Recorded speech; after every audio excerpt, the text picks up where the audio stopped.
Strikeforce Parabel's an investigative review that was undertaken into 88 deaths that were highlighted by researchers as being potentially motivated by gay hate bias. In the end, the 88 list was reduced to a list of 86 for review. One of the deaths on the list was from Tasmania, outside our jurisdiction. We did not review that case. And then there was another case from 1979 where there was no records, and we were unable to review that case. That was a case of David Lloyd Williams, who died in 1979. So out of those 86 cases, there are a number of statistics which we compiled and a number of reviews of investigations and investigative strategies that we undertook. 63 cases of those 86 were solved.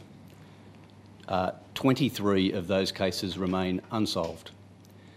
Importantly, a review of those 23 unsolved cases was conducted with cooperation by the Unsolved Homicide team, and they were extremely proactive in their investigations.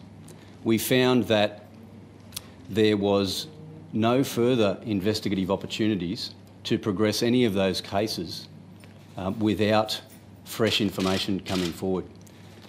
So it's really appropriate that all of you people are here so that we can get any information possible to be brought forward about those 23 unsolved cases.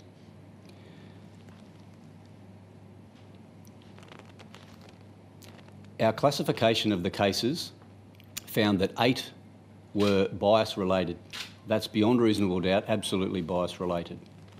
There were a further 19 cases that we suspect to be bias crimes. Combined, we suspect, and we are comfortable, that 27 cases are bias-related. 34 cases, we found no evidence of bias crime, and a further 25 cases, we found insufficient evidence to determine whether or not there was bias crime as a motivator. That is not a comment upon the quality of those investigations. The insufficient evidence was simply related to whether or not we could identify an element of bias. They were still thorough investigations. However, we could not, from the archived material, find evidence of bias. And so we classified those as insufficient information.